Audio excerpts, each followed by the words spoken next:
Hi, everybody. I'm Cindy Shapira, and I'm from Pittsburgh. I hope you enjoyed the Jewish Together plenary. Welcome to our session, What Happens to Israel Travel Programs When We Can't Travel to Israel? Thank you so much for joining us today.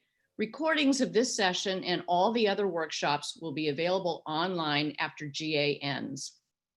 So every year, thousands of American youths and young adults forge indelible relationships with Israel on Federation-sponsored travel programs, from day school trips to summer adventures to birthright tours.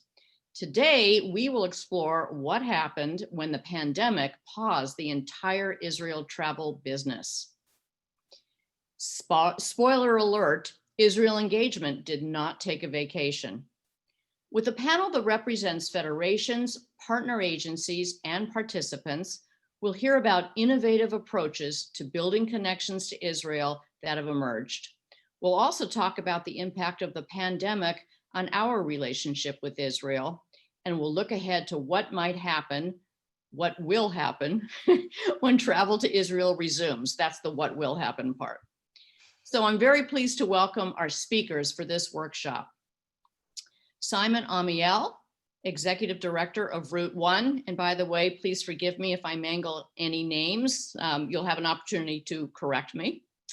Emily Briskman, Assistant Vice President, Campus Affairs and Executive Director of JUF's Israel Education Center. Lauren Cohen-Fisher, Associate Director of the Israel Education at Hillel International. Dr. Rachel Fish, Executive Director of the Foundation to Combat Anti-Semitism. Phil Eckstein, Director of Jewish Education and Israel Engagement at the Jewish Federation of Palm Beach County. Ofer Gutman, acting CEO of Masa Israel. Carly Jacobson, Director of Teen Engagement at the Jewish Federation of Palm Beach County. Yoni Kaiser-Blueth, Program Director of the Marcus Foundation. John Lowenstein, Executive Director of Israel Now at JUF in Chicago. Elizabeth Sokolsky, Executive Director of Birthright Israel North America. Elon Wagner, CEO and President of Onward Israel. And Elizabeth Wisotzki, a 2020 Onward Israel remote participant. And I'm delighted to introduce our moderator, Rena Goldberg, who is Associate Vice President of Global Operations at JFNA. Rena, please take it away. Thank you so much, Cindy. We're so grateful for your leadership in this area, for you and your husband David's initiative in creating one of the programs we'll hear about today, Onward Israel. As Cindy said, my name is Rena Goldberg, and I work out of JFNA Israel's office here in Jerusalem. So Erev Tov. Before we jump into hearing from our speakers, I wanted to take you through the program. We wanted to bring GA participants different perspectives of Israel travel programs and how they're responding to what is nearly a broad cessation of Israel trips. I say nearly broad as it isn't 100%, as Ofer Gutman, the acting director of Masa Israel, will explain. But in most cases, travel has not been possible. And the organizations we'll hear from today will share the challenges and dilemmas that have arisen, how they've adapted, and what they're doing to plan for the future when the skies and borders reopen for Israel educational travel. We'll focus on the preteen teen cohort, pause for Q&A, then move on to young adults, again, pausing for Q&A, and then end with a dialogue from educators and academics on our topic about how they see the impact of the suspension of Israel travel. As we go, please use the Q&A function to pose questions to our speakers. We will surely not get to all of them, but I know each of the presenters is eager to engage with our audience, albeit through a medium of the Zoom webinar. And please know, you won't see other people's questions, just your own, but don't feel like you're alone. Those questions are definitely coming in. Speaking of questions, I have one for you before we begin, to bring us all together, get us onto the same page. So please follow the link in the chat and answer the question, checking all that apply. See where it says menti.com in the chat, and we're going to share the screen so you can see that. Right? Check all that apply. Yes, I have traveled to Israel on an Israel teen tour, traveled with Birthright, Onward, traveled with my federation, sent my child, sent to a variety of programs, supported grants in my local community for Israel travel programs. It's great to see these numbers popping up. All of you who have experienced Israel travel, either yourselves or through the eyes of your children, and certainly supporting it in your community. So I think it's easy to say we've got a pretty involved and invested audience. And though we can't see one another, I know that I can feel you and I can feel the passion that you have for Israel travel. So we're going to jump in our program and meet the first of our speakers, which is John Lowenstein from Israel Now. He's executive director, which is a new national initiative to give 8th graders an immersive, emotional, and memorable taste of Israel and their Jewish heritage through a week-long hands-on experience. John? Thank you, Rena. Welcome, everybody. My name is John Lowenstein. Rena, first I want to say how wonderful you have been in supporting all of us as we navigate this crisis, and I want to thank all of my colleagues. Rena described that Israel Now is a 8th grade trip for non-Orthodox 8th graders not in day school, formerly Tam Yisrael. It's been an institution in Chicago for almost 30 years, and we were in the middle of planning to go national when the COVID crisis broke. We know from data that by the time Jewish youth get to college, at least 10 to 12% of them are lost to our community. They have very strong entrenched anti-Israel views, and their minds are closed. So it's critical that we begin taking Jewish students to Israel before they get to college. I'm trying to scroll down here. Okay, so as I said, we were in the middle of developing a strategy. Let me just give you a little bit of background as to who we are. This past February and March, we were planning on taking over 260 kids. We were the first trip, I believe, to cancel. We had a trip leaving around the middle of March. Thank God we did cancel it. The key to the trip is that it's pedagogically appropriate for 8th graders. We don't have a specific ideology other than we want to introduce the participants, the people, and the land of Israel. And I should also add, we really have no problem getting families to pay about half the expense. And it's also staffed primarily by teen Jewish professionals, whether it's from camps, from synagogues, youth groups, federations, JCCs. Those organizations really view this as professional development. So pre-COVID, our expansion plan. We were talking to 6 federations about expansion. COVID ended that for all of them but one. If we have viewers from Indy, we're still hoping to go. We really planned these trips, which we generally take in February and March. We planned the whole expansion with federation in mind. We feel that we need a very strong local trip organizer.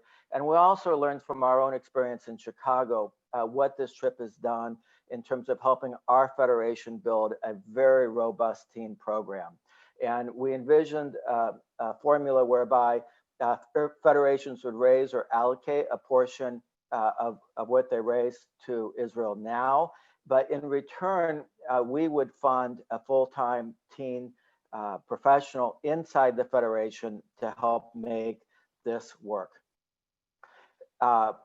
So we obviously realized we need an entirely new strategy, and when we sat down to discuss that, we really had to look hard at what our core mission and values are. And the first thing we came to is that we won't do anything that compromises our trust with families. For families to give us an 8th grader to take halfway around the world to Israel is no small thing. And so trust is our most important value. It also means that we'll likely be possibly the last organized trip, educational trip, to go to Israel. We simply can't take the chance that participants may need to quarantine in Israel. They're minors. And so what we've done so far is we've pushed our winter trip dates back to June. We'll make a decision in March. And we're also still actively recruiting. We're not just recruiting 8th graders, we're recruiting the families of 5th, 6th, and 7th graders as well. We also know that there's some key aspects of the trip that produce desirable outcomes, and we won't compromise them. For example, the Mifgash, where we have over 2 days of activities with other 8th graders from Israel, we simply can't part from that. So one of the other things we did is we took the opportunity to hire Rosov Consulting to look at to give us some longitudinal data. They did extensive research in April. Good time to do research. People were home on their computers. We got tremendous responses. And we looked at the impact over 4 years from participants going back 4 years earlier with a control group. And from our perspective, Israel now addresses the 3 key problems that we have with teenagers today. The first one is a weak connection to Israel. And the data showed that Israel now fosters a very long-term attachment in relation to Israel. We also know we have a problem with low engagement, especially after bar mitzvah and bat mitzvah. And very clearly, Israel now increases engagement in Jewish life during high school. And the third thing is our youth have insufficient social capital. What that means is their social networks are predominantly not Jewish. And this experience creates tremendously much stronger, greater social capital and strong Jewish social networks.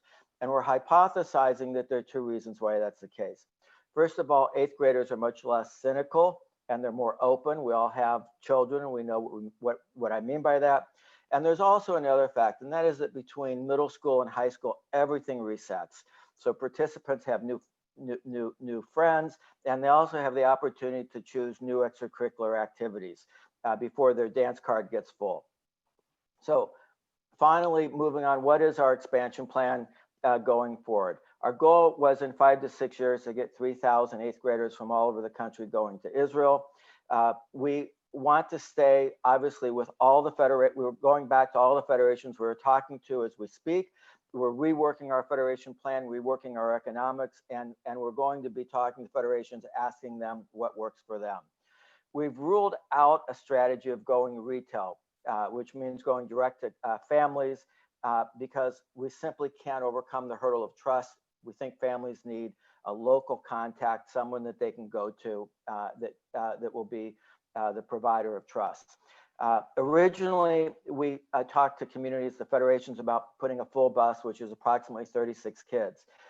We are looking at changing that and looking at partial buses. So instead of letting each community have their own bus, which can visit their own project, their own partnership community, we're looking at maybe having 4 or 5 trip dates in the winter, early spring, and letting communities sign on to those with, if they can bring 6, 9, 12 kids, that is also an option.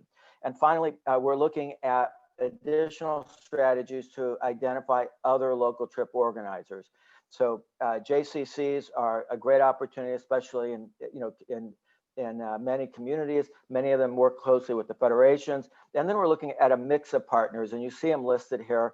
All of them bring different strengths, and we're in the process of talking to all these people. We are very optimistic that in winter of 2022, we'll be expanding to several communities, and look forward to hearing from my other colleagues and answering questions. Thank you.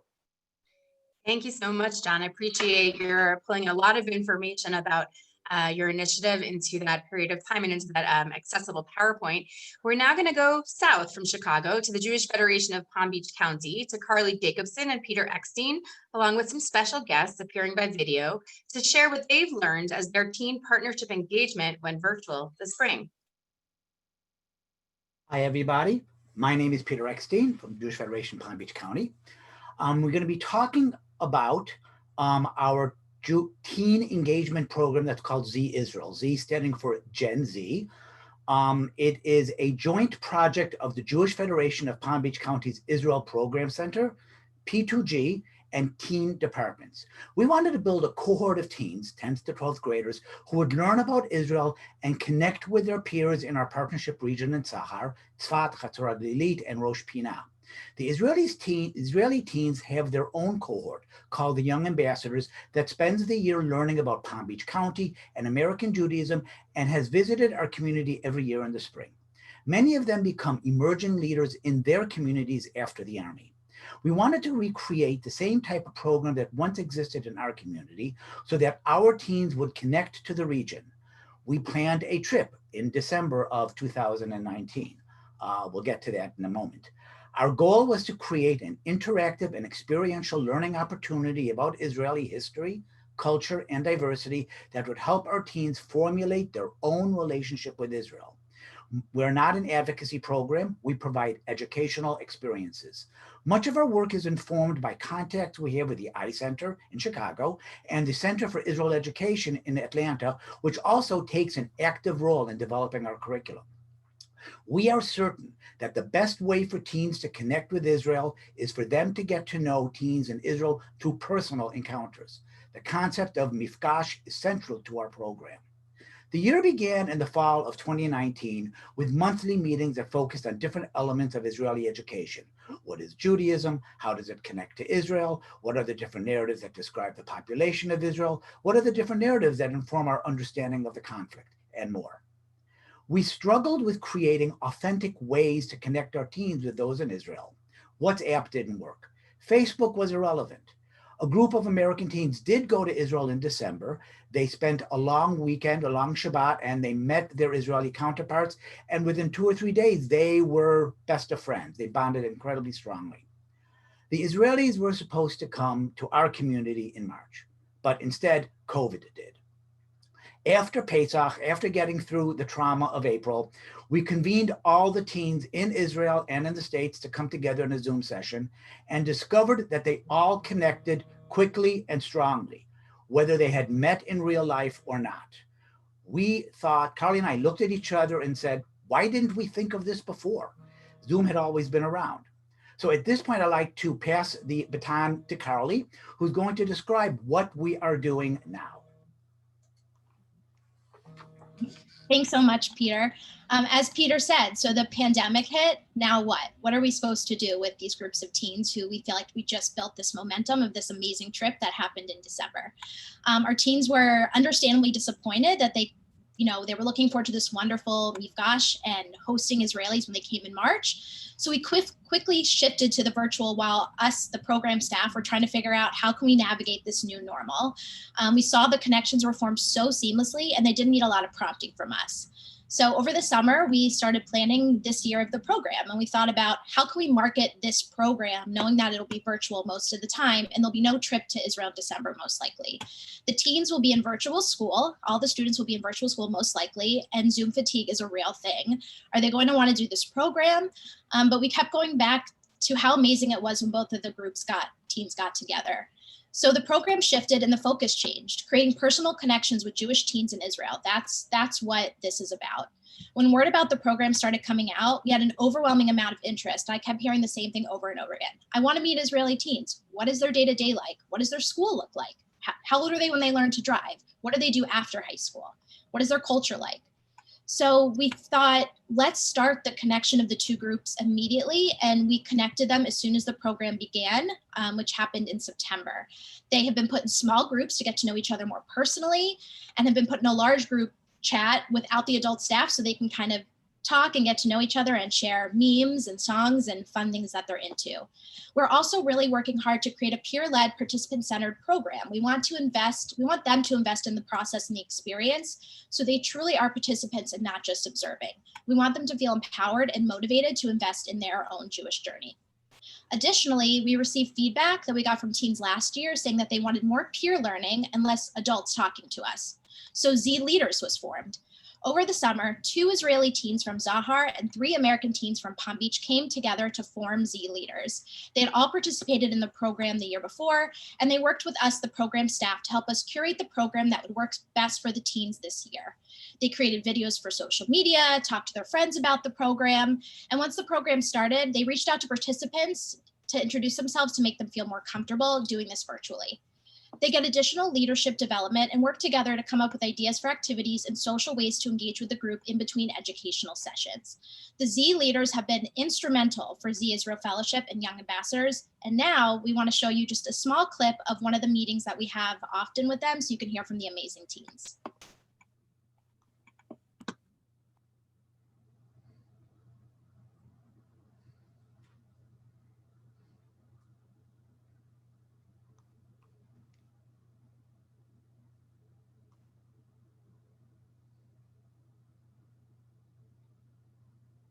So what was it like the first time you guys all were on the screen together with the little boxes and on Zoom? Like, what was that like for the others who didn't meet each other yet, but just kind of all getting online virtually?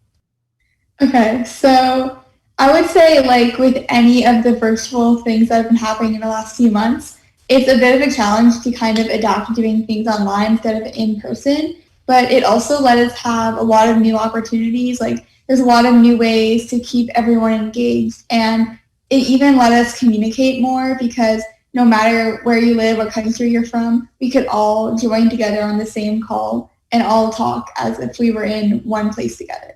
For sure. Was it like awkward at first though? Like when everyone was on the screen and there was like some people that knew each other, some didn't. Was any of it awkward?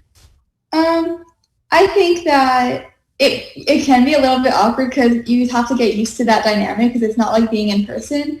But I also think that the awkwardness did go away once we started like doing activities or like running breakout rooms and having to talk to like a smaller group. It was really nice. Like after we'd already been in quarantine for a few weeks, getting like the Zoom experience with kids in Israel, and it was just a nice way to like change up my quarantine and like have something a little different and like more fun, honestly. And I thought that the connections that they had already made with some of the participants helped to make it even more like engaging and fun. And I felt welcomed in and got to like meet lots of cool kids online. So yeah. So what is it that keeps you coming back and wanting to do programs like this and wanting to do this? Yeah, I think another reason why we still come back in spite of everything that's happening is kind of because it's like a break from the rest of the world. Even if there's a lot of issues going on outside of us, I know that when I'm with the Israelis and the other Americans in this program, that there's like a sense of community there. Even if a lot of us haven't even met each other in real life, we're all there for the same purpose, just to learn more about each other's cultures and just make some new friends. And I just really think that's something that's very like special, that even though everything around us is crazy, we have this one place where we can all talk and it's like the rest of the problems don't even exist. So part of why doing this program virtually really like strengthens my connection to Israel is because of all the effort I feel like that we have to put in this year that we wouldn't have had to put in if it were in person. Like we have to plan every activity or every game in a way so that it will lead to greater connections. And I think putting in all that time and thinking of all these plans for our meetings is really what makes us able to have these connections. Really well said. Like about connections, I think when we like talk about what programs we should do for all the kids when we're all together, we always like try and find a way that makes the Americans and the Israelis connect well together. Like probably said before with the guitar and circle or things like that, where we can all connect on the same topic. So being able to like just find little things that about Israel that I can relate to, it really helps me connect with the homeland and all her beauty. I have to say that I'm so happy to hear that people that live in America feel so connected to Israel, and it's strange, but I also feel connected to our community together, and I hope that one day we can come to you and laugh about that. I agree with Adam, and also we met a lot of new friends, and we love them so much, and we don't want to lose this amazing connection. So what do you think is helpful, or what are some tips you would give to other people around the world who are trying to create these connections between two communities? I think all the people who want to make connection between communities need to take teenagers and to connect it between them. I think that makes sense. Yeah, I definitely really agree with what's been said already. And also I just want to like continue to make the point that it's really possible to make connections with people at any time. Like it's not limited to what's going on in the world. Like it's really no matter where you are or no matter like language barriers or time differences, like you can always like form friendships and make a connection. And that's like the main thing I've learned throughout this whole program. Bye guys, I'll see you all soon. Bye, Ashley. Bye guys, see ya. Bye, thank you. Bye, thank you, see ya.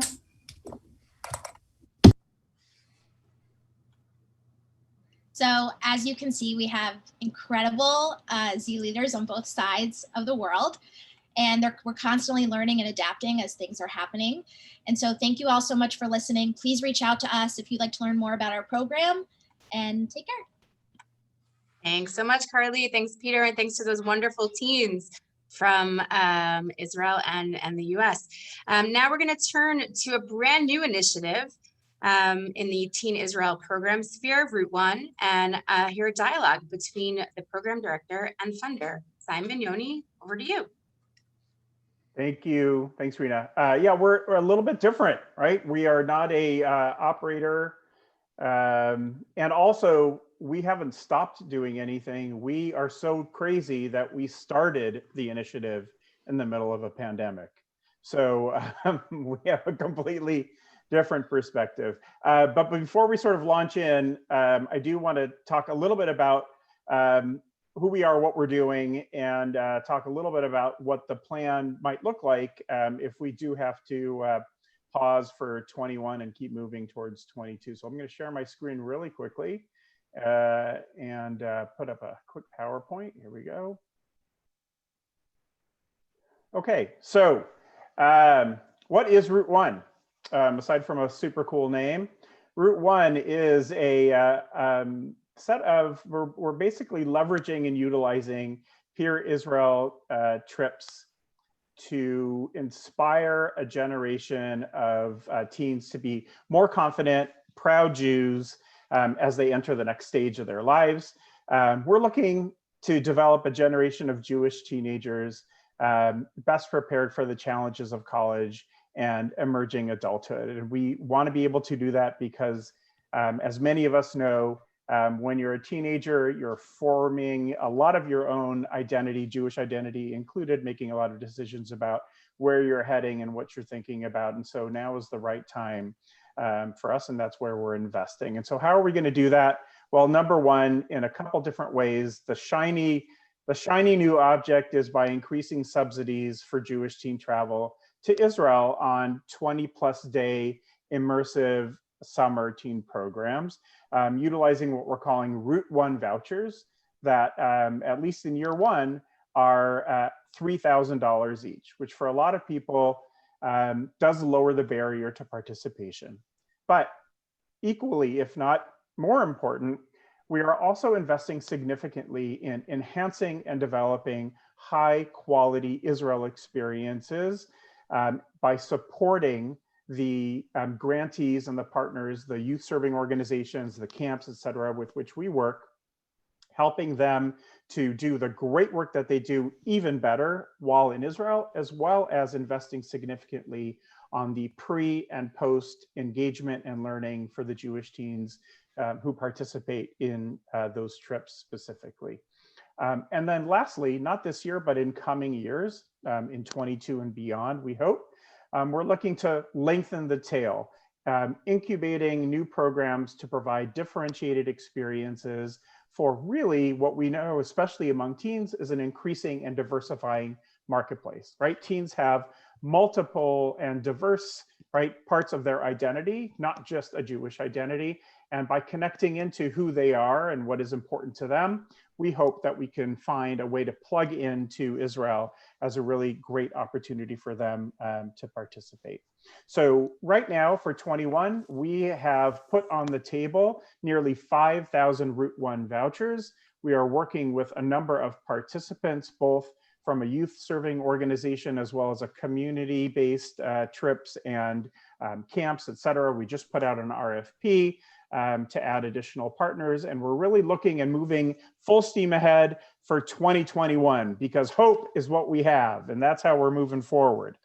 However, we don't live on Mars, and we understand that there are real possibilities that 21 might not happen. So what's the deal? So we are looking forward to a really compelling growth opportunity over the course of the next 5 years.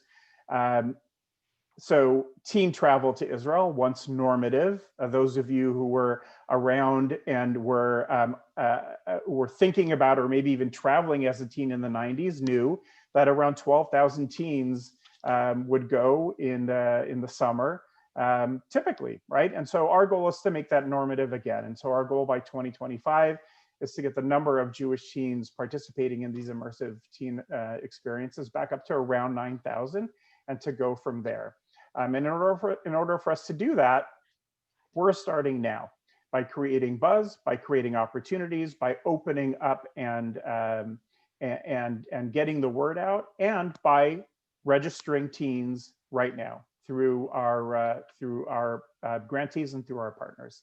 And so the response has been significant, and the energy around it has been significant. So we opened up on September 8th. Within 3 weeks, 40% of our vouchers were already registered and deposits were taken. Within 5.5 weeks, 60% were registered and taken. We have one of our 5 YSO partners are already now on a wait list. They're already waitlisting registrants, and 3 out of our 4 remaining partners now are heading towards that very quickly. And so we're thinking about now what are our strategies around that. So there's a lot of energy and there's a lot of momentum. And even if 21 doesn't happen, we now have data. We now have contact information. We now have energy around what we're doing. And so that ability for us to continue conversations with those individuals and provide them with opportunities to engage in social participation online, and then once we don't have to, in person, Israel-based education pre-trip, will be valuable for us to make 22 a really remarkable experience. Lastly, we're engaging significantly in pre and post-trip engagement. The idea here is a continuum. Inspired Israel experience leads to ongoing Jewish and Israel-based learning, relevant Jewish experiences, peer leadership opportunities, and then hopefully campus participation and leadership onto a life of involvement in Israel, Jewish life, etc. There's all sorts of stuff that goes on around that. And in order for that to make that happen, we need that Israel trip to be the foundation for it all. So it's a really exciting opportunity for us, but it won't go anywhere without this wraparound of engagement, education, experience, connection, and community that we hope to build. So what if it doesn't happen? We'll keep momentum going. We'll initiate the pre-trip community building, both with Americans that are signed up to go with each other, as well as peer Israeli teens that you've heard already. And educational engagement starts now. We'll invest in infrastructure to support marketing, recruitment, staff training, and educational experiential development with our grantees. And we'll engage grantees in building Teen Israel experience standards of excellence, which we hope to share with the entire field should they choose to use it. And we'll continue to build out our pre and post trip content. Let me turn it over to Yoni, our funding partner from Marcus, to talk a little bit more about his perspective. Thanks, Simon. And Rena, Jeff, and just a big thank you and a shout out for just the GA, but also for bringing us into this convening. Look, I think Simon said most of the important relevant things. I just want to give a little bit of a perspective and a framing from why we're here as a foundation, and why did Bernie feel compelled to go down this path. There are a lot of motivations, but I think it really starts with the framing of problem solution. And for Bernie, and I started 15 months ago at the foundation, the 2 things I heard was what's going on a college campus, BDS, anti-Israel, anti-Semitism, and then travel to Israel. We have to get teens going to Israel again. And I think that's been the motivation and sort of the path that we've been taking.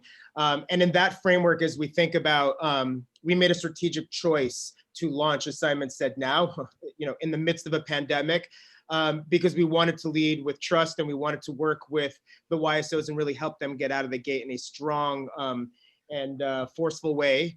And that doesn't change.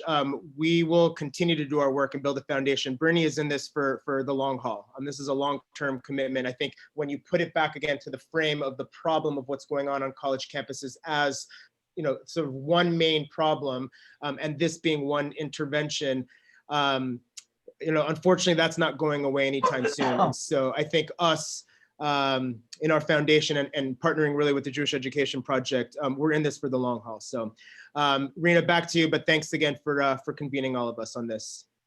Thanks so much, and thanks to Simon as well. We're going to take a couple minutes now to pose some questions, but I really want to say thanks to our participants who are already posing a lot of questions in the Q&A, program-specific questions for John, for Simon, for Carly and Peter and Yoni. So I know that they're going through those and answering them. So hopefully both those who are putting in the questions as well as the rest of our audience are getting some insights that they may not have considered. I'm going to go to what Simon was talking about and ask one question that hinges on hope. Which is about the anticipation of the return to travel. And this really, I think, relates as well to things that John and Carly and Peter shared as well, which is that when you're thinking about teen travel, and we know, I went on a teen trip many years ago, and I think a lot of you did as well, and they were wonderful experiences. And for a host of reasons that I think we're not going to go into today, there's been a cessation or decrease of them over time. And partially, that's why the Route 1 initiative, as well as the preteen program and the research that John shared from ROSAB, is really just so amazing to connect the dots during this time, albeit a challenging time with Corona, to be looking at teen travel again. So I wanted to ask each of you, or those who wanted to share, what do you think is the most meaningful aspect of the trip to Israel, whether it's a summer program, a delegation, another type of teen travel initiative that really pulls the teens in, right? It's a different age cohort than some of the other trips that we talk about a lot. So I would like you to be really tight, concise, crisp answers so we have time for more questions and the rest of our participants, and share really what is it that pulls those teens in. Jump in. I can start. Yeah. So I think the biggest thing is that it's the personal connections they make with each other. I mean, those are lifelong connections. They look forward to continuing to build those and chat and get to know each other, and they're forever.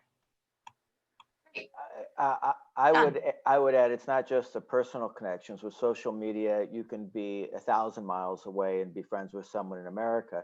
But the connections that the participants, the 8th graders, make with their peers in Israel, they continue to stay in touch for years afterwards. And at the end of the day, the teens figure it out on their own. They don't need us telling them what to think. If we give them the right information, they do just great with it. I'll jump in after John and echo. I think the Israeli teen participants it's a game changer. The only other thing I'll add, I think, is, and this is a hopefulness, is that the pre and the post, that the trip itself is not just the only part of the experience, but the arc of the pre and the post, so that it sets them out into a longer term engagement with Jewish life, with Israel in the backdrop, I think is critical.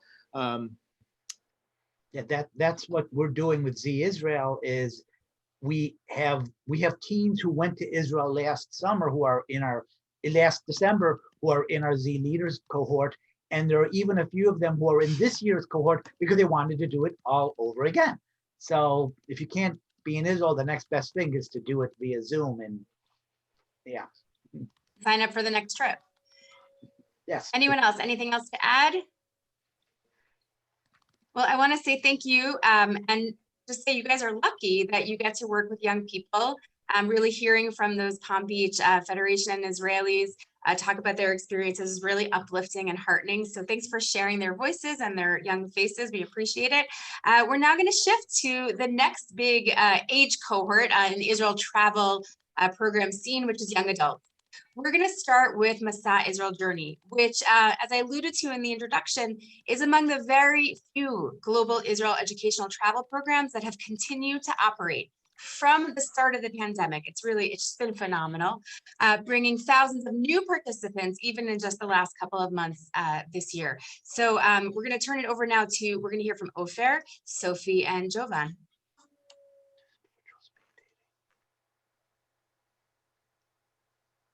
Distinguished Jewish community leaders, colleagues, and friends, Shalom. We are gathered here virtually today in this time of extreme uncertainty and change. However, on behalf of Masa, I have a message for you. And the message today that I have is of profound optimism and hope. Together, we have built a strong community that leads us through this change. Our Masa family, our global team, programs, fellows, and alumni. Our partners and program organizers are busy. We are all very busy making the impossible possible. Since 2004, Masa Israel Journey has brought more than 160,000 fellows to Israel for long-term immersive educational experiences that offer amazing opportunities for personal and professional growth. This work has never been more important. At a time when many parts of the world have shut down, when economics fluctuates and job markets are tightened, when colleges are closed for in-person classes and social activities, we've made it our mission to stay open. Long-term programs in Israel are uniquely fit for public health guidelines. The Masa visa, which provides the only way for young international travelers to enter Israel these days, have met with an increased demand. This demand for Masa Israel experiences has dramatically increased, with 40% jump in Masa Gap Year registration and 36% rise with Masa Career registration alone. This jump is reflections of Masa's stability, strength, and leadership. Today, we have more than 7,000 Masa fellows in Israel. To meet the increased demand, we've expanded partnerships and offered new gap year programs. We also opened Remote Israel, so fellows can continue their virtual work or study while still experiencing the incredible opportunity Israel has to offer. Our doors are always open for the next generation of Jewish young adults to embark on a meaningful journey to Israel filled with learning, growing, and community connection. We are joining by Sophie and Jovan, Masa fellows that are now in Israel, to share about their experience.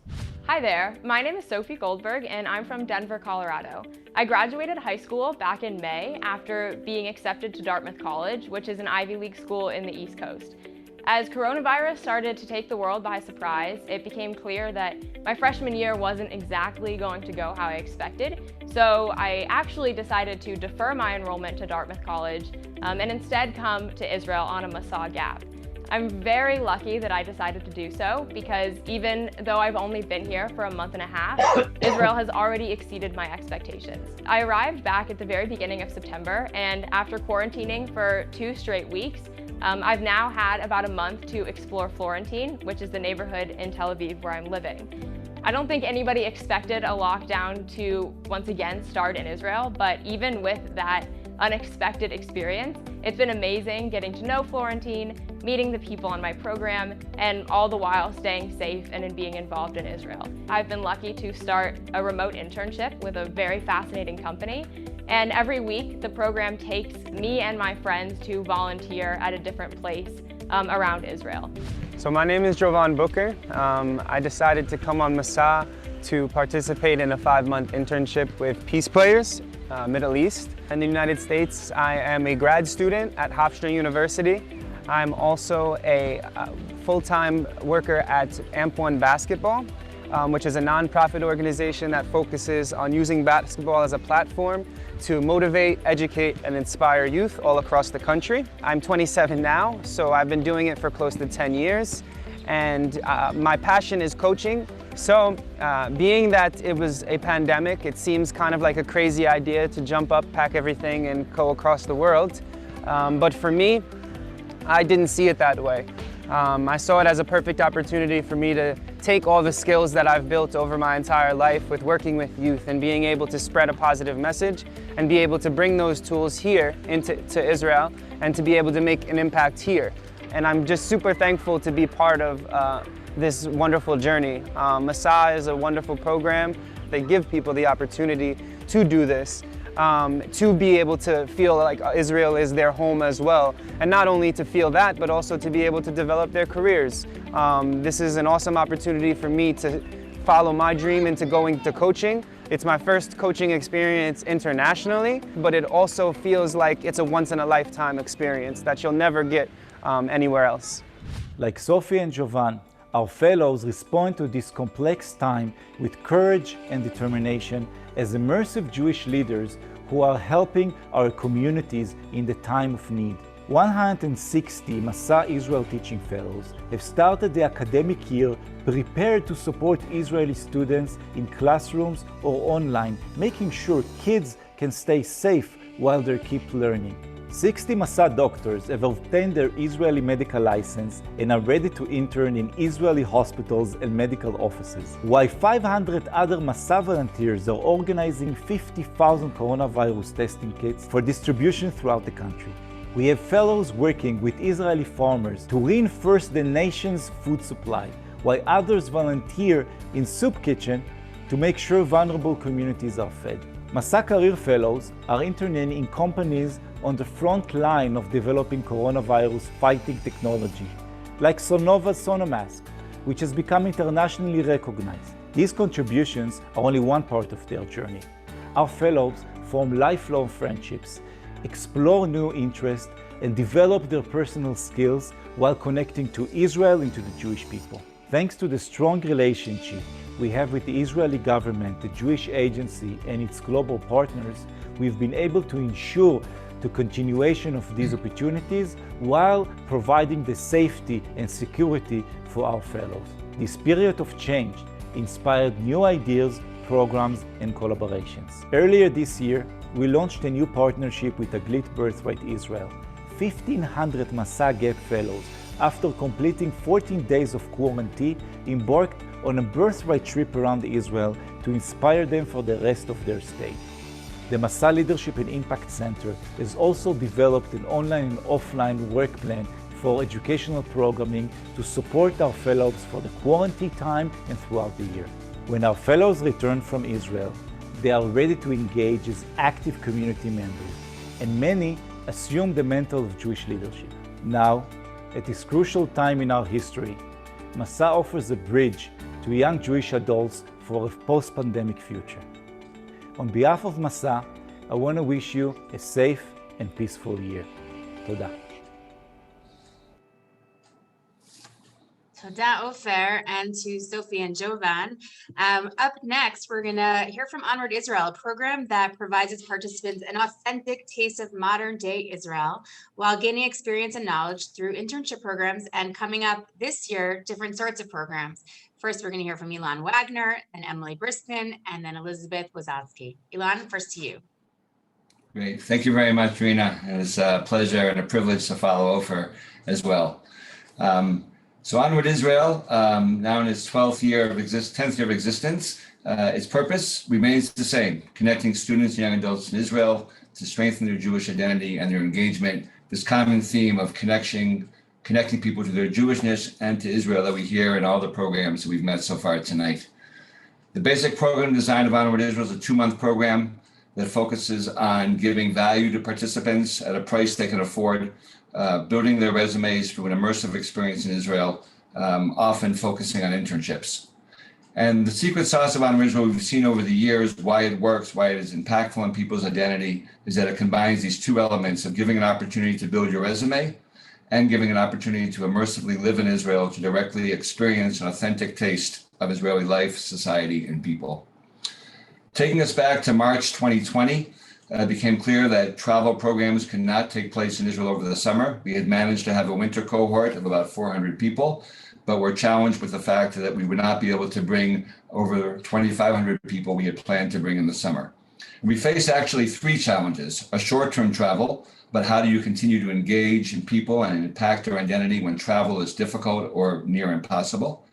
A midterm challenge about how can our program be adjusted so we can continue to engage people and bring them to Israel under different circumstances. And a long-term challenge and opportunity, which is how does the pandemic and the world that is changing as a result of it actually create new opportunities for engagement that will be even more impactful than the models we have now. And in response to 3 challenges, our response was threefold. First of all, a remote internship program in the summer of 2020. Second, to set up Onward Israel in a way that it could succeed in 2021 under uncertain travel conditions. And third, developing a new model of Onward Israel in line with deeper changes in our world. So I'll start with the last one, which was really as we were kind of dealing with the pandemic, understanding its impact on travel, ourselves working from home like almost everyone else I'm sure on the call has been, we all understood the deep changes the world is going through in terms of how people work, communicate, travel, and spend their leisure time. The world will be different after COVID than it was before. And this realization gave us a sense of opportunity. How can we devise new types of programs that will reach new types of people in line with this changing world? And so this idea of a new program model, of a hybrid model, which combines remote internships like we did past summer with on the ground experiences in Israel, allowing us to really, in some ways, access new opportunities, new populations, and new opportunities going forward. So in our view, this idea of a hybrid internship, combining these two elements of remote and in-person, will lead us to more participants. It will get more employers involved as more and more companies themselves adopt remote work. It can be more impactful because people can be engaged for longer periods of time. It can lower costs, enable us to bring more people. And we can actually deepen the impact on Jewish identity and the connection to Israel by this new model. In some ways, the key to going forward is to understand that what happened last summer, in which more than 500 people had remote internships, is part of what can happen this coming year in this new hybrid model. And when you think about Israel travel, and I think the previous speakers have alluded to this as well, there really are different constituencies. In some ways, although a bit of a cliche, it takes a village to run an Israel travel trip, especially today. There are local partners involved, there are organizers of trips involved, there are the participants themselves who are making choices, and there's a funding community who's making all this possible. Our sense is that to maximize our impact in 2021, we need to engage all four of these communities to understand what their issues are and to make it possible for them to take the plunge into traveling to Israel in a safe and secure way in the coming months. From the organizers' point of view, and the people who run Israel experience trips were hit badly by the pandemic and by the economic retraction in Israel last spring. Many of them laid people off, many of them reduced their workload and reduced their capacity. Our challenge was to help them get through that, along with other of our umbrella frameworks who did similar types of things, and to enable them today to secure enough internships, apartments, staff, and to be able to commit themselves to meet the demand that we think we have. And so we do this by helping share the risk of program cancellation, allowing programs to take place remotely if they can't take place in Israel, build new models, which enables organizers to get involved in different ways at different parts of the year, finding new organizers who saw a business opportunity to get involved, develop an internal capacity to run programs alongside the organizers, and deepen our partnership with Masa Israel Journey. Many of our programs are done together with Masa, and this is a great asset for us as well. The result of this is that at this point, as we launch just today, actually, recruitment for the summer, we have intent agreements with organizers at the same prices we were working with last year to bring 3,500 people. So that's one part of the puzzle. The second part of the puzzle is the local partners. And here the challenge is with all the issues that are facing federations and Hillels and organizations around the country, will they be willing to partner with us despite the uncertainty regarding Israel travel? Will they be willing to get involved in a relationship and to recruit participants despite not knowing what will happen in several months? And as an example of this, I wanted to invite my colleague, Emily Briskman from JUF Chicago, who is representative of the communities who are involved in partnering with Onward Israel. Emily. Thanks, Ilan. It's really a pleasure to be here talking about Onward Israel. The program has really been a tremendous asset since we announced the opening of the program a few years ago. Our recruitment has almost doubled every year. We know we are all trying to find meaningful ways to connect with this population, and even more so in COVID times. I think we're all reading the same studies.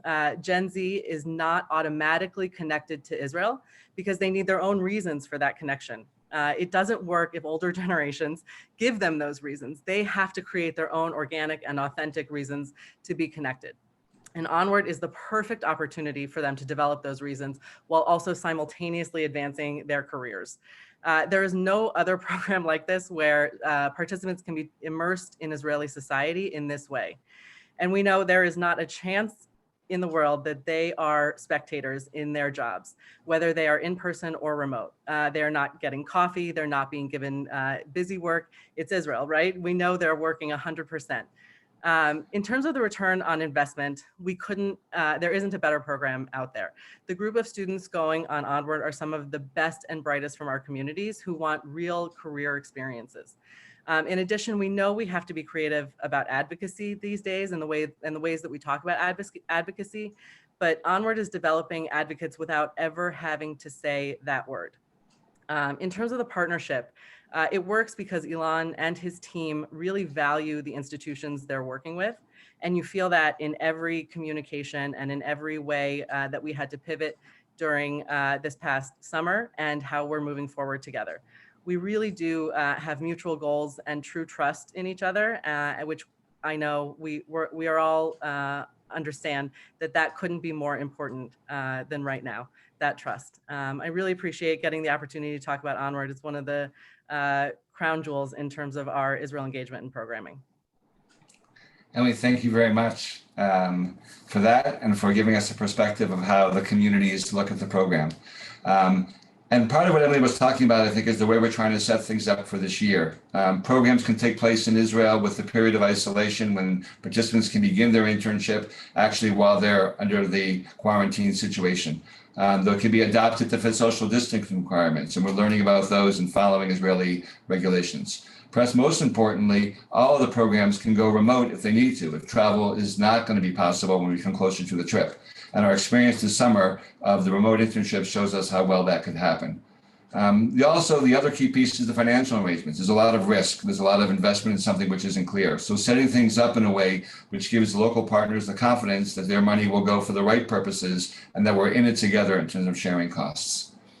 The outcome of this is that we think right now, when we look at our local partners around the world, we are on target for our goal of trying to reach 3,500 people. We don't know what travel will bring. We don't know what recruitment will like. We know that the communities and the organizers are there with us. The third group is the participants. And here the challenge is, how do we get young people today with the anxiety about COVID and the hesitancy about travel to register and participate in the program given all the uncertainty? And here I want to turn to Elizabeth Wisotzki. Elizabeth was a remote intern this past summer, and I think she's planning on coming back next summer to Israel. So Elizabeth, thank you for joining us, and take it away.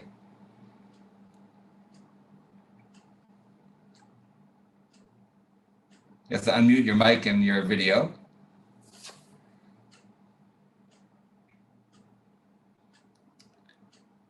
I have to step in for her. I'll try, and then Elizabeth, if you come on, you'll replace me. So Elizabeth this past summer was interned in Israel with the IDF Medical Corps and had an amazing internship. We met her employers, we met her over the summer, and her internship was supposed to be in person, and it managed to transition into a remote internship, and 500 people did that. So that's really a key. But I think more importantly is that Elizabeth looks to this coming summer in Israel to continue the experience she had last year and to make it a real one. So part of our thinking is about participants and how do we work with them and how do we make it possible for them. And here we see both guaranteeing full refunds, the value of the remote internship, building programs that can be modular, either going in person or going remote. And again, setting up programs that can work with isolation at the beginning. We started 3 hours ago, early bird registration. There's 30 people already up in the first 3 hours who are ready to come this summer. We start a full registration next month, and we have pre-registration of over 800 people. So we see that it is a successful idea. So in conclusion, what we're trying to do is to invest and prepare with all the key constituencies, the organizers, the partners, the funders, the participants to contribute to our success this year. We can't control the external environment, but we can work together. We can communicate, learn from each other, and maximize our transfer impact. What we can control is our belief, and I think we spoke about hope at the very beginning of this session, that we can carry out impactful quality programs in any travel scenario, with quarantine, without quarantine, fully remote in Israel. And by doing so, we can continue our mission of continuing to successfully and significantly impact the Jewish identity engagement with Israel of the next generation. Thank you very much, Rena, for the opportunity, and I'm finished. Thank you. Thanks, Ilan. And I'm sorry that we're not going to get to hear Elizabeth, because I'm sure she would have shared some really great insights into her experience and feelings about the program. But last but not least, we're going to return to Birthright Israel, who has thus far, according to the website, given more than 750,000 people the gift of a trip to Israel. So I'm pleased to introduce Elizabeth Sokolsky for our last case study. Liz. Thank you so much, Rena. So I want to start by saying that I'm sure you agree with me. Hearing all my colleagues and the passion and the work that they have done during these very difficult times is heartwarming. Being with participants and seeing our participants on the ground in Israel is our nourishment. And it hasn't been so easy to continue to be completely motivated when we don't see our participants on the ground, other than up there who got to see many Masa participants. But one of the things that has happened is something called the Israel Travel Alliance, which started off in March as an organic group of those of us in the Israel experience business. And we're on a GA, on a JFNA GA, and really kudos to JFNA and especially to Rena Goldberg, who took on the responsibility of facilitating the ITA, the Israel Travel Alliance. It's made up of more than 40 Israel experience organizations. Don't know why it never happened before. This was a unintended, amazing part of one of the things that happened out of COVID, and the ITA has really been able to sustain us. So even though we don't have the same nourishment, we have definitely been sustained, so thank you. One of my lay mentors, a woman named Julie Kashitsky, said to me when I began in the Israel experience field that what the eyes don't see, the heart can't feel. That pertains to being in Israel and being with participants. But it's also, I'm a visual learner. I like to see things. So instead of telling you about many of the things that Birthright Israel has done during this pandemic, I thought I would share with you a short video that we put together to highlight some of our efforts. Video cue.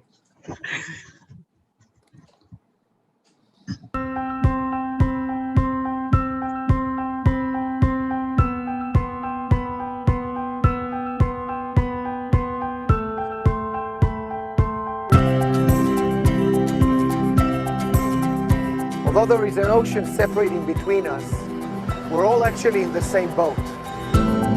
Welcome to one of the most multicultural Tel Aviv. I am standing here at the most celebrated site, the Western Wall. The crystal waters of the Dead Sea. In normal times, our highways host hundreds of buses. And our hiking trails welcome thousands of participants. This place is almost empty. However, although the streets are now empty, we are waiting for you. We're waiting for you. Waiting for you. Waiting for you.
And I'll be your tour guide in Israel today. Let me show you around.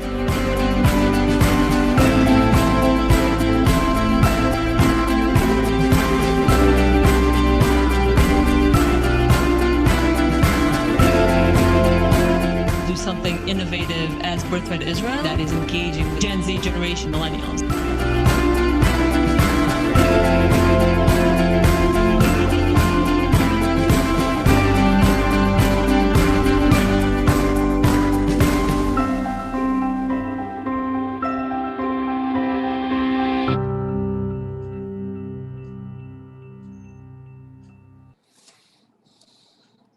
So I think that said more than I could have said in words. I hope that gave you a tingle, especially those of you who are dying to get back to Israel like I am. Just so that you know, on top of all of those things, we've made the decision that from here on in and for the last few months, that whatever we are going to do and invest in are only going to be things that we're going to continue to do post-COVID, things that we have been doing like staff training, a variety of engagement opportunities, concierging our alumni to the plethora of virtual opportunities that are out there. One of the things we were very fortunate to be able to do was some significant research. We had 30,000 young adults who had plans to come to Israel this past summer who didn't have the opportunity. And through the Cohn Center for Modern Jewish Studies, we were able to do research. It was sent out to over 15,000 of those potential participants, and we had an over 15% response rate. I could spend an hour probably going over that research with you, which I'm not allowed to do because I have 7 minutes in total. So I'm just going to share with you a few of the things that we found out, as well as from others. Nature magazine this year wrote that if the immunity of the virus lasts less than a year, but there will be ongoing surges throughout 2025. That's not very optimistic. These are things that our young people are reading, by the way, and knowing about. 45% of the participants that were surveyed had very close encounters with COVID-19, including 5% of them who had somebody close to them pass away. So this is the framework and the headspace that these potential participants are in. We're currently seeing the highest percentage of young adults who are living with their parents since the Great Depression. The majority of those 18 to 21, although some of them are now back in school. It's 35%, and nearly half of those who are 22 to 26. One of the researches that Foreign Policy magazine put out predicting that smart travelers are going to take fewer trips but stay longer. That's interesting for a 10-day birthright Israel trip to know that little statistics. And the Wall Street Journal reported from United Airlines that they have an expectation that about the numbers will go down to about 50% of pre-pandemic levels. This is the most interesting piece of information from the study that we had that has hundreds of pages.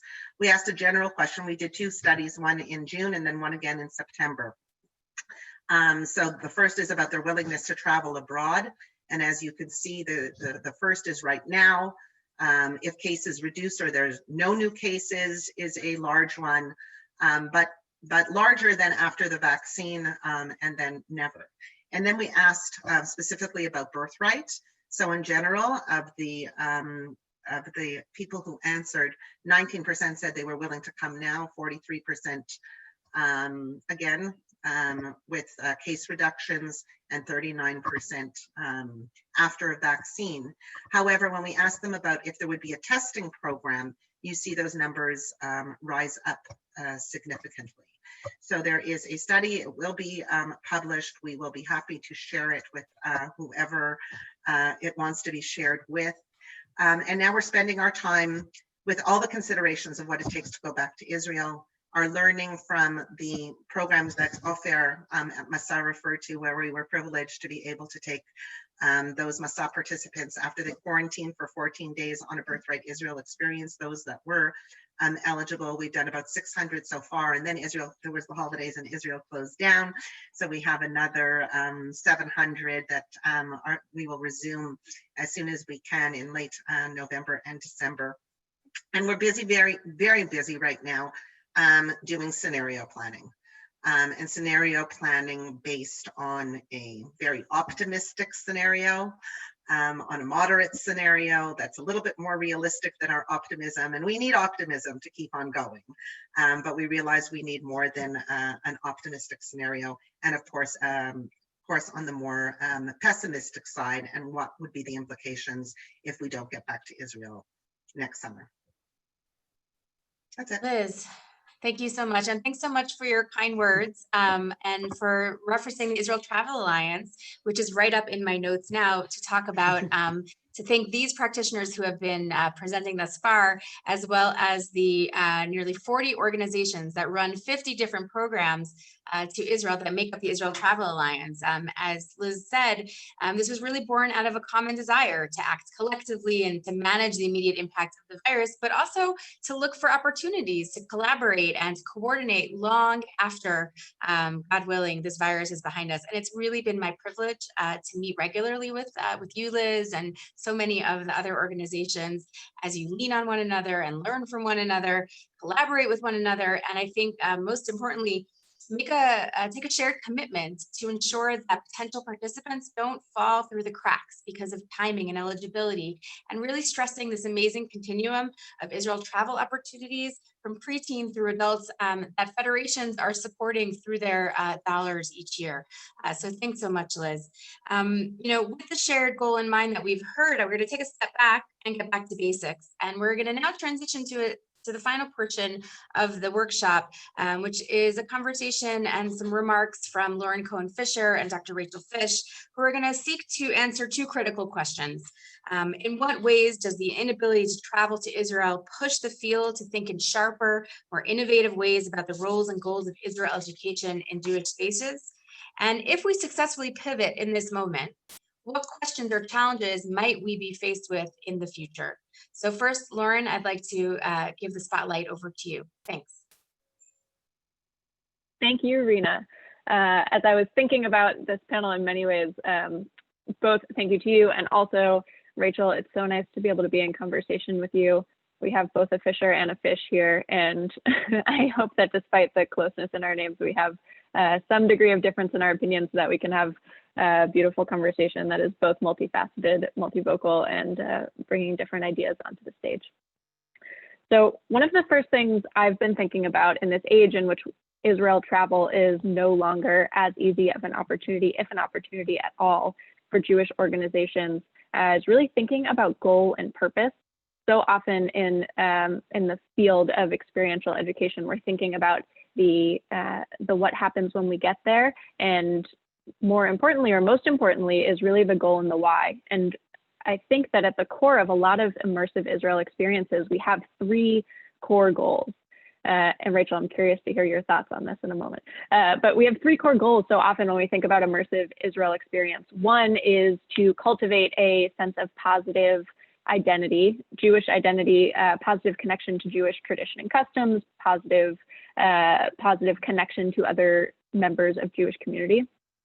The second goal is a connection to Israelis, to the Israeli people, so cultivating a global Jewish peoplehood. And the third is, in many ways, Israel Lishma, so learning about people and a place that is in some ways part of the Jewish family history and is in other ways very much a sociological, anthropological study of a people and place that's very different and unfamiliar.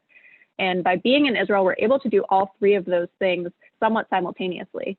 And I think the biggest question of this moment is, if we can't go to Israel, of those three goals that seem very core to the work of bringing people to Israel, which are the ones that we want to focus on when we think about defining our purpose for moving forward and pivoting in this moment?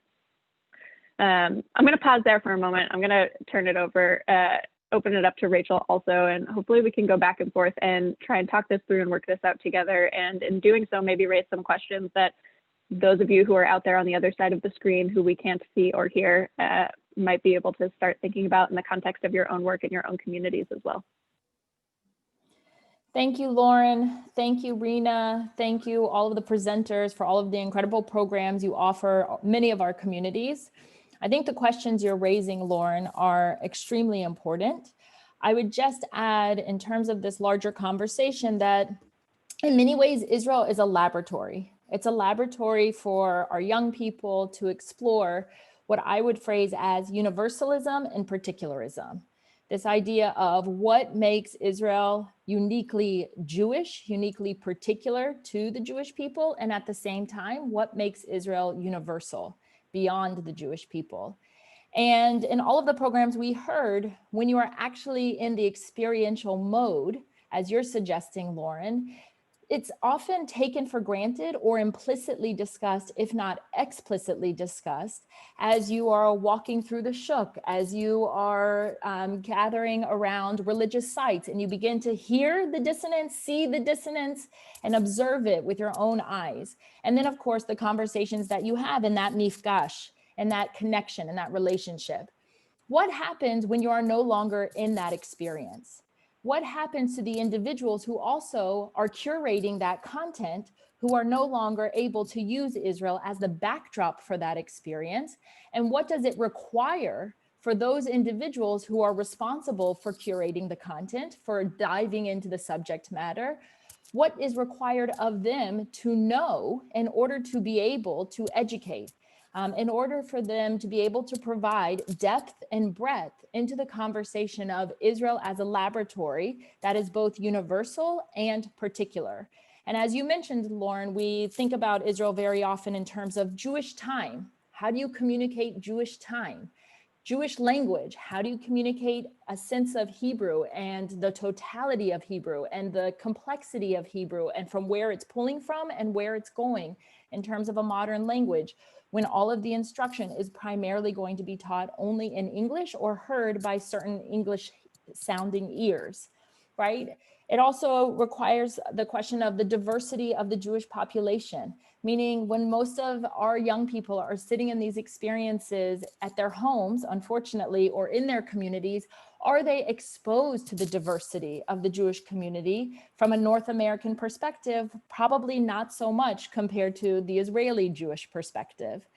And then, of course, it's the conversation about what does it look like between Israel and world Jewry or North American Jewry, and both the opportunities and the challenges, because as we know, what Israelis, multiplicity of perspectives, perceive and think are not always aligned with the American Jewish perspective. So all of these questions ought to be navigated and considered. And I know that many of the folks that you're hearing from today are doing that and are thinking about that, but the onus is now on the educator. We can't outsource it to the landscape. And we can't assume that the landscape is implicitly going to do the work for our young people.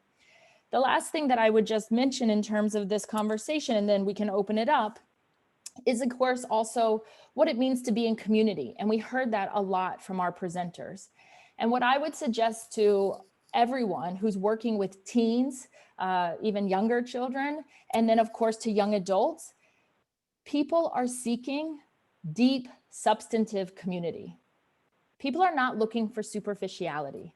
They are looking to grapple with the big questions that animate our lives, the meta questions. They actually want to be pushed to think through those questions and how it relates to their own identity formation. So what does it mean, again, as an educator who's engaged in thinking about Israel as either the pillar through which we are focusing on as a subject matter, or Israel as the laboratory for this, to think about substantive, serious education, both around the big questions and of course the questions that are deeply rooted within the context of Am Yisrael, Eretz Yisrael, and Medinat Yisrael. Rachel, one of the things I want to pick up on that you just said was, in this moment, we can't be outsourcing our Israel education to, well, Israel in a lot of ways. And one of the things that I think is really implicit in that is that our professionals in the Jewish communal world in North America are now being put in an educational driver's seat that might feel new. And so one of the things that I've been thinking about a lot in my work at Hillel is what sorts of skills, pedagogy, training, preparation are we providing for professionals who work in the Israel space, who for a long time have been working in partnership with tour guides, with travel companies, with educators on the ground, who are now in a new position that may feel new, may feel new pedagogically, may feel familiar in some ways, but totally unfamiliar in others. And this actually might be a really beautiful moment for the Jewish community when it comes to vision, not only purpose in terms of what is our goal, but vision in terms of how do we want our professionals to be thinking, engaging, pushing? What are the questions we want them to be asking so that we are bringing our students along on meaningful journeys? To go back to your point about particularism and universalism, are our professionals ready to do that? And if not, what are the resources available to us in this moment that we can really lean into? One of the limits of COVID is that there aren't many places we can go, but one of the opportunities that's opened is that it is just as easy for me to connect to you, Rachel, as it is to connect to someone who is 4 or 5 time zones away who I may not otherwise be able to learn from. And so in the same way that we're being very limited right now in terms of the constraints of reality, the virtual platform is also a moment to ask ourselves, who are the people who we otherwise wouldn't be able to learn from? How can we learn from them in meaningful ways that are not only going to enrich us for this moment, but will also make a lasting impact on how we think about the core wisdom of Jewish peoplehood, of engagement with Israel, of the questions of what it means to engage both with the people, the place, the language, and the land of Israel, so that when we do start going back, the staff members that we are bringing and the students that we are showing and the questions that we are pushing are leveled up as a result of the way that we were intentional in this moment and in this time. Lauren, I fully agree. And Rena, I recognize we're running out of time, so cut me off in just a moment, please. But I would just add to what Lauren's suggesting, and I think you're spot on, Lauren, that the demand is actually quite high on the program organizers and on the educators who aren't going to be able to travel with their students or with the groups, the cohorts they're bringing. And what I'm finding with many individuals who are educators in this space, there's a deep sense of feeling as if they lack the content knowledge in order to engage in this. And they're concerned about how they have or gain the professional development in order to do that. And content knowledge is a combination of multi-factors, right? There's actual book knowledge that one needs to know, but there's also an element that we haven't discussed here, which is how do you navigate the complexity of the Israel conversation when it often is a lightning rod for emotions? And that's a very real question that we can't sublimate as we explore the Israel education conversation. And again, we can't just say, well, look over here, look how these Israeli Jews do it versus others, because we're not there, right? We're not going to see our students observing what happens in the Knesset or the yelling and at the same time the hugging that's taking place in the shuk. So we have to be able to model for both for our educators and for the people that we actually are trying to teach, not only how to transmit knowledge, but actually how to engage in that conversation that exemplifies civil discourse and also a brave space, meaning what are the conversations and the questions that we want to encourage that actually are uncomfortable, that require us and as educators not to create these really abstract binaries, which are set up as props, but really encourage rather from black and white positions, sticking in the gray mud and grappling with the complexity and nuance and often dissonance that exists.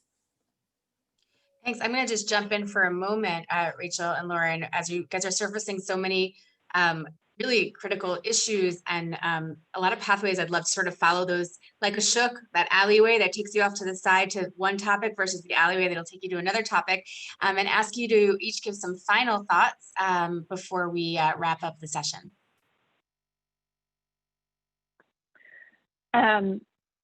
First and foremost, I think to go back to the point of goals, I don't know that it was entirely possible when we were traveling to Israel to accomplish all three very important goals of the immersive Israel experience landscape, which is cultivation of Jewish identity, connection to other Jewish people, and deep dive into the people and place of Israel. I don't know that we could really do it when we were in Israel equal-handedly for all three of those goals. And certainly now that we are in a virtual world, I think one of the tasks of this moment is to take a step back and think, if it is impossible or if it is unlikely that we can achieve all three of these goals with one modality, where are we going to put our energy so that we really knock it out of the park?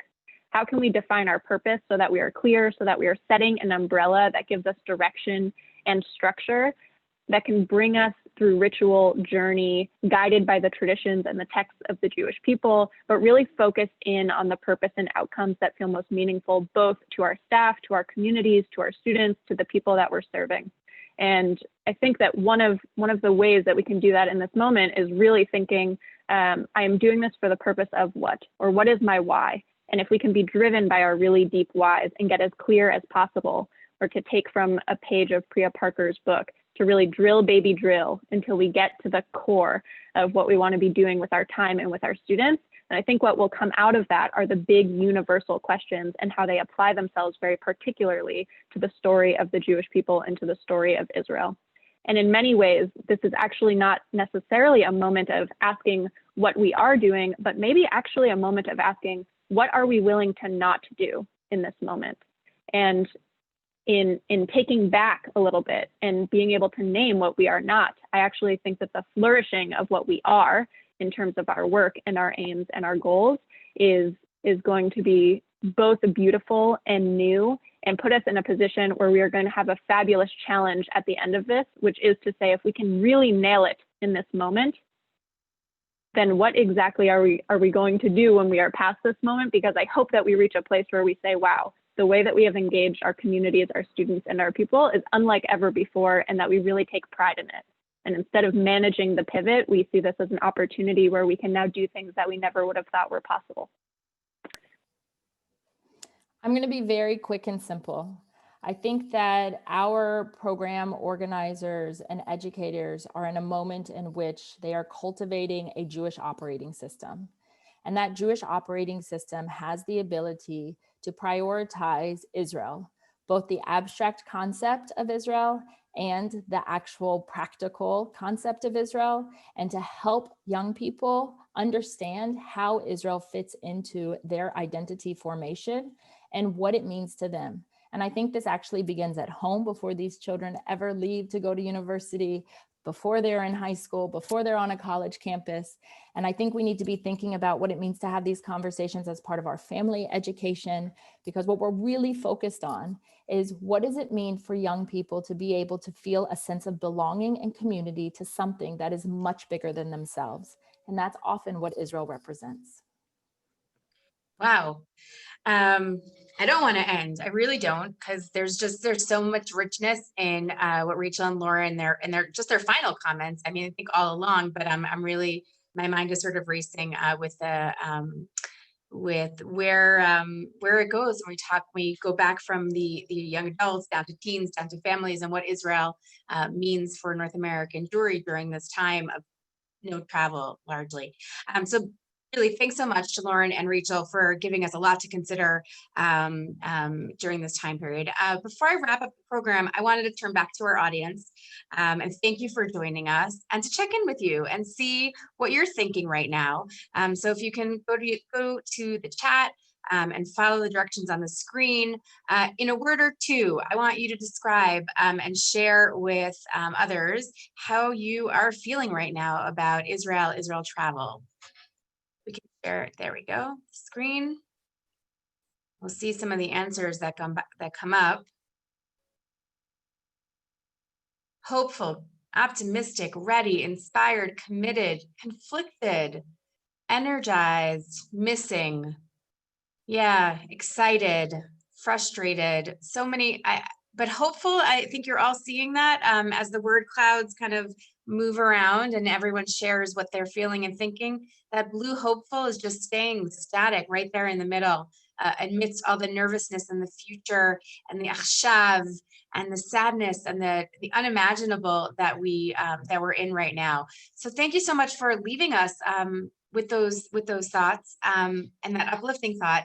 I really want to thank all of our speakers and special guests for their time today, for sharing with us their efforts to continue to elevate the field of travel, Israel travel, even while Israel travel is largely not happening, save for those few that are not few, many thousands of very lucky, wonderful Masa participants who are in Israel now and are planning on coming in the coming years. And I want to thank you, our audience, for joining us, for sticking through the wonderful content, rich content that we heard today. And I look forward to welcoming each and every one of you, our participants, our programs, our audience today back to Israel sometime soon. So Erev Tov, and thank you for joining us. Litraot.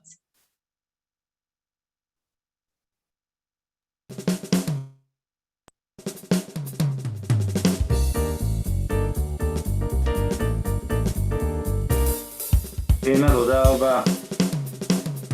Thanks, Rina. Thanks, Rina. This was good. Thank you. Thank you all.